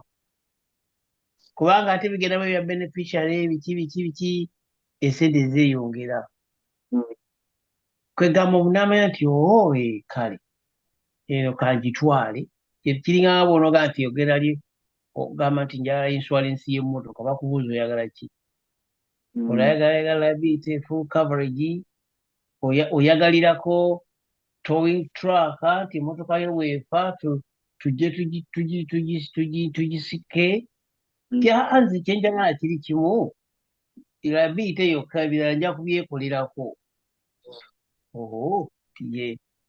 tetujja kugisika ng'efudde nti tuyagala tukupangisiza endala ng'efudde tugikuwe nti ogira ovuga eno nti nedda kwega ebintu gwe n'osalawo kyoyagala naye olw'obuzibu bw'ensimbi twabale twagala otunyonyole nti kati kano sente bwe ziti oba onookasobola genda ne kano kasente bwe ziti oba onookasobola genda ne kano kwega bintu obitemeteme ate bwe bibeera ku lupapula n'obiwandika bulungi n'obisindikira abantu oba ku text messages zaabwe oba ku emails zaabwe whatever ekikwanguyira kiba kiyamba naye olumu obuzibu ssente. Okay. Kakati mwami Solien ndowooza simanyi oba eno yegundi natukunda ndaba bagamba waliwo feedback ku TikTok kituufu? Simanyi oba eno ye college osoose okubeerako naye nga we ngambye wiiki 2 oba 3 ne bwe nali sinnalwala ebyo kye twakola. Twayogera ku polisi ez'ebbeeyi entono ennyo ne tulaga 14 ne 10 nga we ngambye nti ne 14 gyeri twagyogerako n'ebiki byekola n'ebikire lwakuba nti kati eno gye tujja tudda tujja twogera ku zanjawulo nga bwe tugenda mu details zaayo. Ontegeera? Naye etuzze tuva twayogera ku ey'okuziika kyokka. Netujogera ne tugiyambulula ekola etya ekuwaaki osasula mmeka twabirambulula. Kati nga wakimiisinga tofaayo. Ogenda kukwatagana n'omuntu ompozi ogambye tomanya ani ako invite nze wano. Kati ogenda kuwandiika essimu yawo mu chat. Nze ngenda funa oba nze ngenda kukubira. Tutuule. Tubiddemu tubiyitemu ebyo byonna bye wamiisinga. Kati tulabe eno ogiraba ekola bwete eno ogiraba ekola bwete nosasula bweziti kubanga byonna twajja tubyogera naye kati okumiisinga si musango gwo kwolwo ndowooza teriyo yasharinga linki naawe which is okay. Naye kati ekyo kyekyangu okukola kubanga kati tetusobola kuddayo wano ne tuddayo ate buto ku buli kimu kati olutuba gye tujja tutuuka kubanga tukwata kintu kimu ku kimu ne tukirambulula kimu ne tukirambulula. Kakati era nsaba naye kyensaba singa ebintu ebyo biwandiika omanye omuntu ekintu ky'owandiise n'akitereka asobola kiprintinga empapula n'abeera nazo olujja kati kansobe ku kintu kino naye kakati ovaana ebintu bingi abantu byeyogedde bitwerabira. Kakati n'ekyo nina ansa yakyo. Bino byanjogera byonna kampani z'abiwandiika dda. Gwe bwe tukwatagana naawe tulina kuwa buwi bya kampani bye yawandiika edda. Okitegeera? Because nze sinze nabitandika ate nze sirina kampani yange ebikola. Naye bali bo ababikola baabiwandiika balina zi brochures balina biki kati gwe bwe tunaakwatagana naawe just tujja kuweereza ki ezo brochure. Sinzenzeka naye kwegamba munange abantu batugendako mu ggulu naye ogenda okubuuza nti insurance titalina tulina aba insurance wano baffe bannayuganda lwaki tebamuwa bipapula ebyo n'abisoma. Anti omanyi lwaki? Teyawuliriza ayinza okuba teyawulira nga tewali yamugamba, okay, naye ate ayinza okuba teyawuliriza,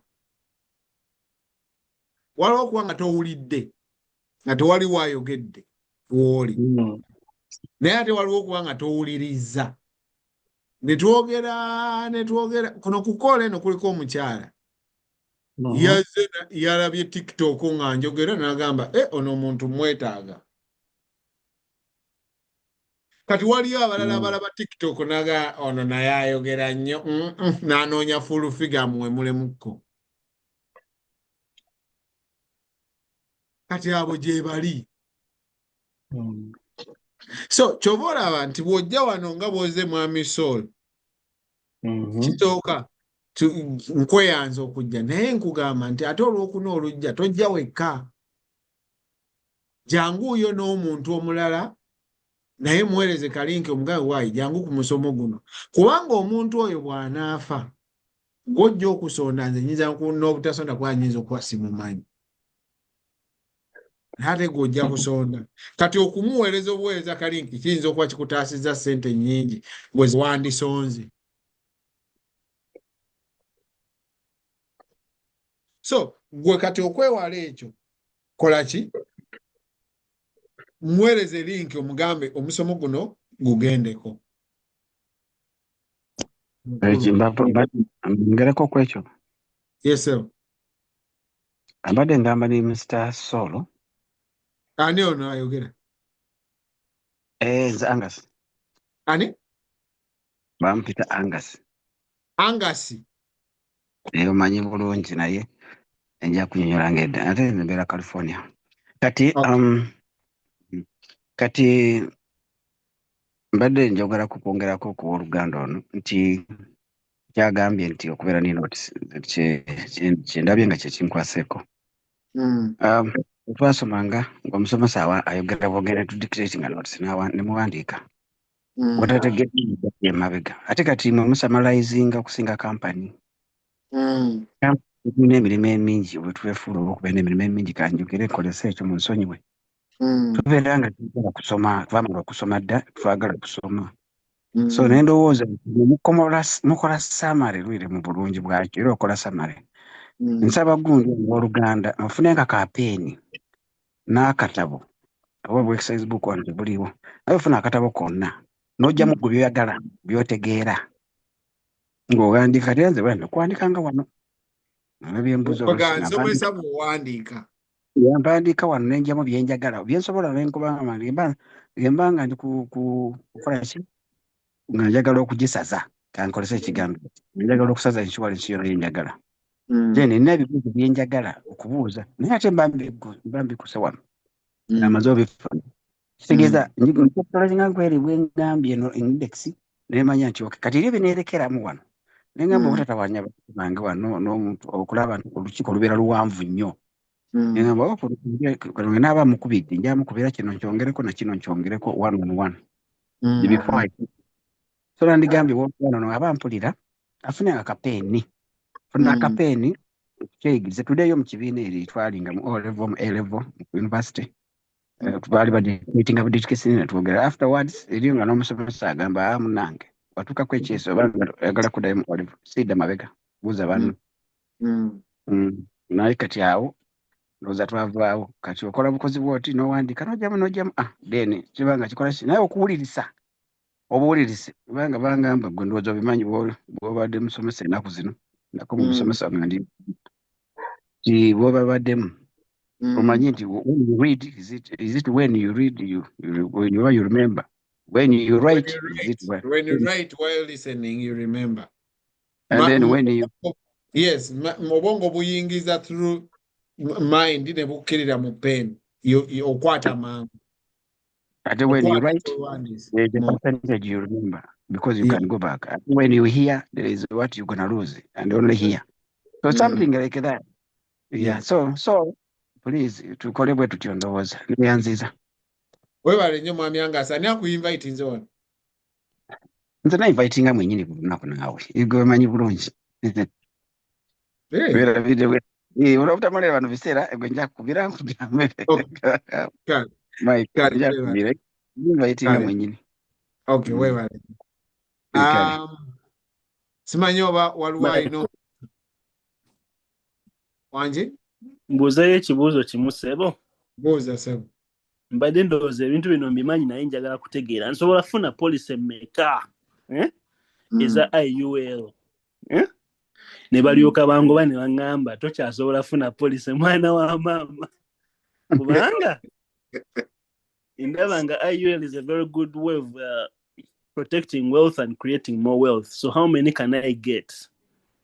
That's a Nze good wemanga nfunye sente zange nga neekakasa nti sente weeziri. That is a good question. Nina omusajja gwe tukola naye gwe mmanyi alina poliisi za miliyoni 8.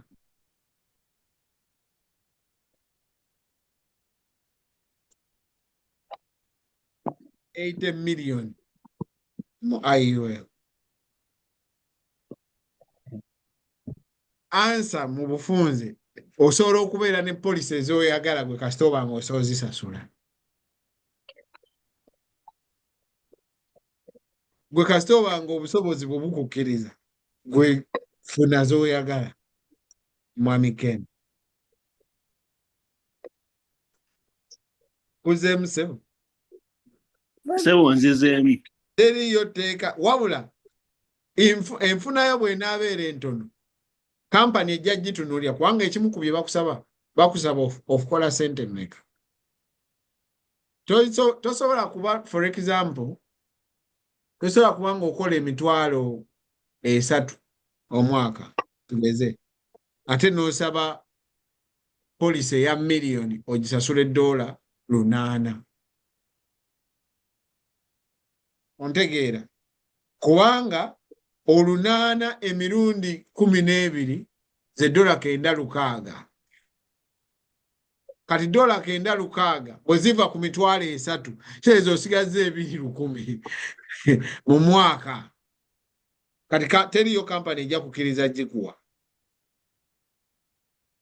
Naye income yo gye yeeyongera osobola okugenda ng'okola ki? Ng'oyongerako nga bw'osobodde. So gwe as long as osobola gisasula you can have as many as you want.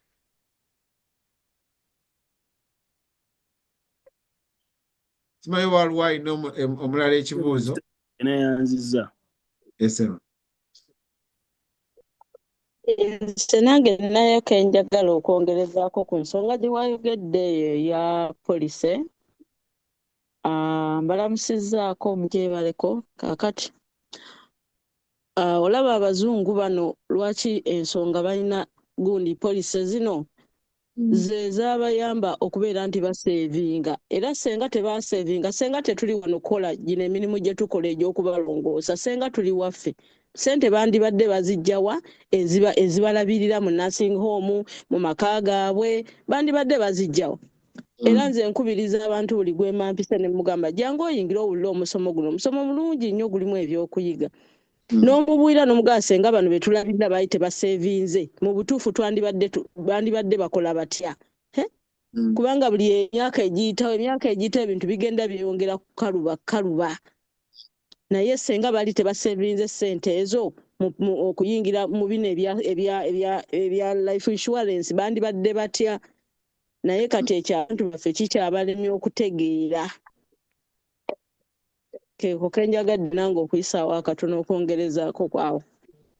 Webale nnyo mukyala Aisha. Simanyi oba waliwo omulala alinayo ekibuuzo. Otherwise njagala abantu nga 4-5 batubuuzeeko. Kamaliza soko tubuuzeeko kyala Kamaliza. Owe mute nze you haven't unmuted.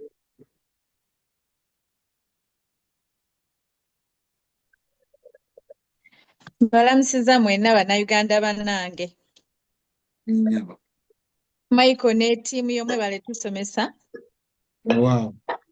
Nange nabategeera saagala genda mu details nabategeera nta naye nakutegeera kaŋŋambe ttiimu ngenda mpolampola kantegeddeko Marion olwaleero.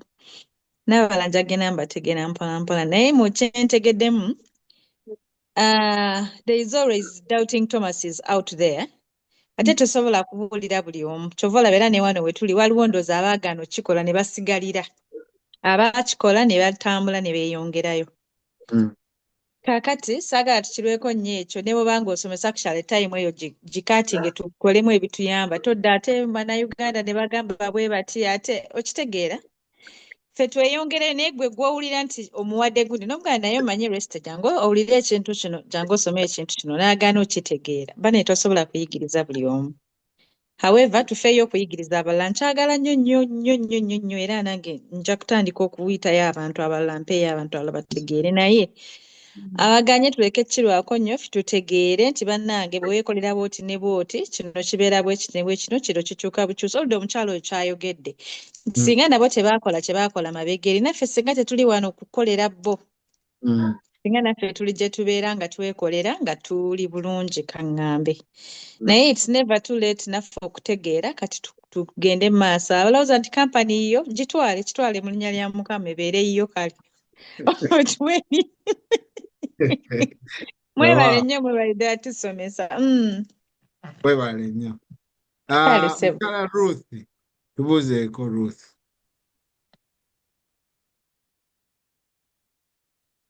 Mukyala Ruth gy'oli?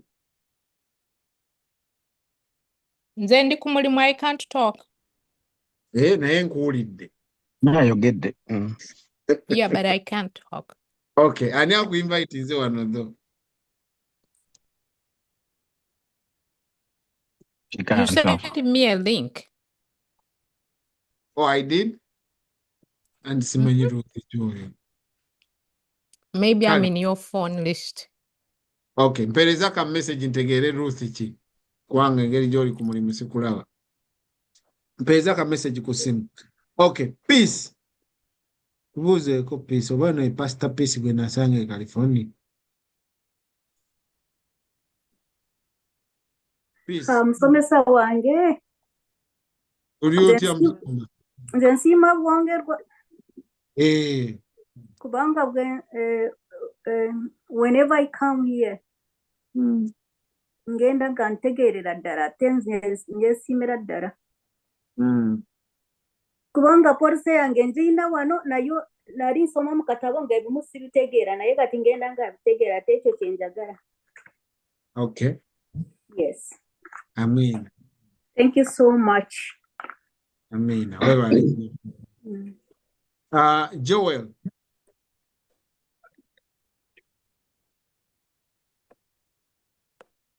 Mwami Joel. Tubuuzeeko Joel.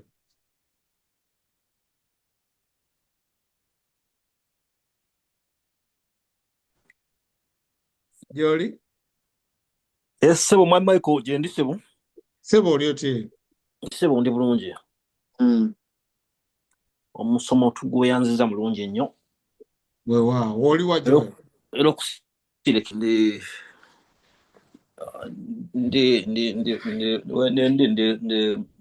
Massachusetts. Yes, Ani sebo. akuinvite nze wano?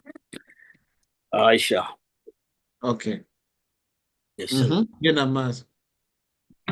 Yes, so basically, yeah, chako appreciating ekintu mbadde nkiwulira bulungi. Nenda banga ya kyekyo tuli ku kituufu. Atweyongera okumanya birala basically ezendala ezenjawulo twongera ozitegeera. Tulabe nga tulondamu tuwona otusondera. Weewaawo. Yes, sebo. Kale webale nnyo. Samsung unmute nze Samsung. Kale ate omute nze. Nze namaze okwogera. Okay. Okay. Njagala Ivan tubuuzeeko. Omuntu gwe bayita Ivan.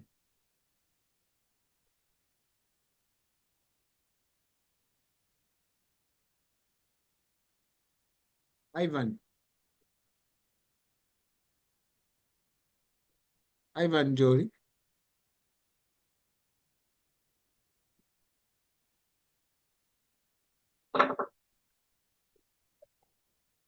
Mwami Sekitto mbuuzaako ssebo.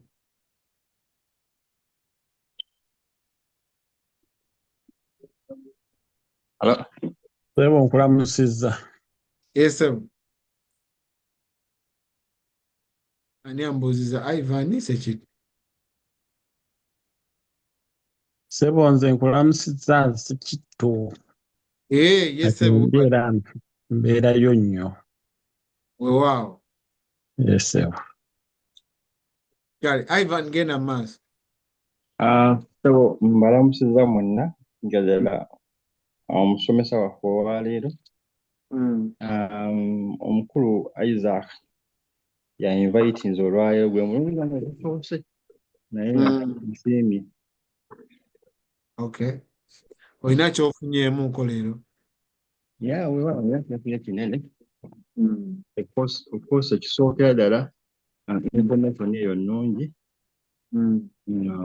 Eyandooza ya mugaso nnyo kunze engeri gy'otubuye kubanga ebiseera ebisinga ebino ebintu ebisinga bwe bali tubifunye ng'amatawuni kye baali bagamba nti bw'oba tofunye information eyo osobola okumisinga out. So getting it on such a platform kirungi nnyo era bweba era nebaza invitees mukulu Isaac ekyo ekyange ekyolwali. Okay, webale nnyo.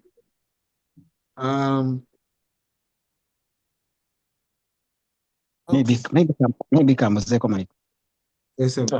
Oyinza okubeera n'obudde after the meeting. I don't know. Yes, nsobola okubeerako n'obudde. Owenga obadde promising calls ku bantu abalala naye. I don't want. I could call you tomorrow. If for me my time is still okay. Okay. Okay. Boss ready tubuuzeeko.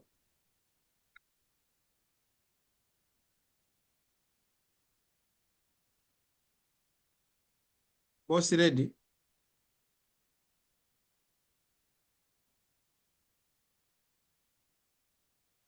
Then nsembyeyo Mwami Elifazi. Mwami Elifazi oli bulungi?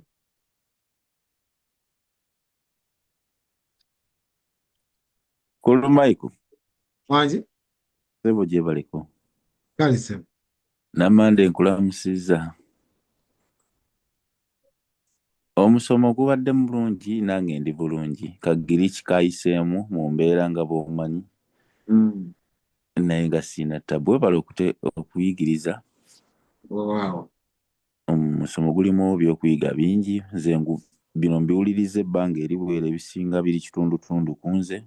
Kale tukwebaza olw'aba naffe abakyagezaako okwongera okunyikira n'okutegeera poliisi zino ate gy'okwo mubiwuliriza n'okubitegeera. Kale ndi kitundutundu ku musomo guno buli lunaku bwe bali tuteekateeka. Wow. Era nkomawo ku poliisi endala ndowooza aliwo omubuuza abuuziza nti bazi n'abameka nga ndowooza nange ndudde kannyongereko endala. Ssebo nja kuyitako nyongere poliisi yange endala. Kale Mukama akukuume ssebo. Kale webale ssebo. Mama Tina mbuuzaako ndaba wakajja osemewo oba obweddaku oli oba owuze kati.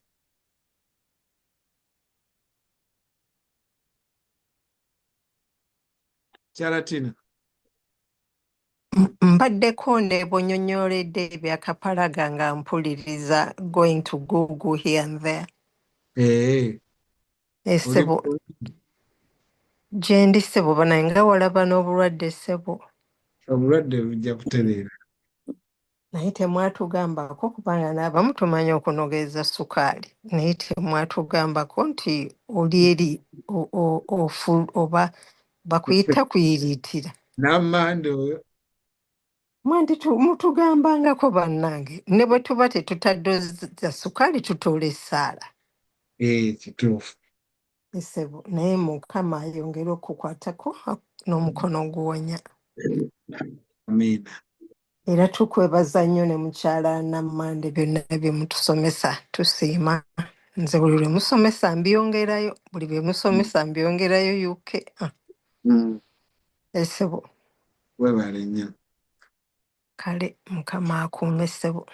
Amiina. Kale banaye mwebale nnyo okubeerako ababadde ku TikTok mwebale nnyo buli muntu yenna yenna akomenti nze nakola ki mwebale nnyo buli lwakuna tubeera wano n'omusomo ogw'Oluganda olwokutaano ne tubeerawo n'ogw'Oluzungu mu details naye ate nga buli lunaku Monday to Friday tulina ze tuyita 30 minutes of financial education buli ku ssaawa 4 ez'okumakya ez'omu Massachusetts n'essaawa 9 ez'olweggulo n'essaawa 4 ez'ekiro buli lunaku okuggyako of course olwokuna olwokuba tubeera wano ku ssaawa 2 ne Friday kiro naye emisana tubeera n'ezo ddakiika 3 bw'oba olina omuntu yenna yenna gw'omanyi muyite omugambe waakirifu naye eddakiika 3 ogenda owulirize ku bintu bino bikulu nnyo kubanga omuntu oyo bw'ataakole bye tuwogerako agenda kukumenya bw'anaakumenya ojja kubanga gwe obikoze naye nga ye tabikoze afune obuzibu ajjeewo gwe watereka wasevinga wasasula amabanja go wasasula koleji y'abaana bo so gwe wabikola naye olw'okuba ye tewamugamba teyabikola kati atuusikiddwako obuzibu gwogenda kukwata ewawula omwebale nnyo namande wano nkulamusiza weebale kujja bannyabo ne bassebo mwebale nnyo kujja ate tubasiibula katuddemu tulabagane ku lwokuna olujja twabagambye ku Saturday no tulina omusomo Mother's Day bamaama tubaagaliza abazadde mwenna tubaagaliza Mother's Day ntegeeza bamaama mwenna abakyala ng'oli mukyala tukwagaliza Mother's Day n'omwami Mukama abankuumire mwenna musule mirembe. Amina. Beyanziza sana.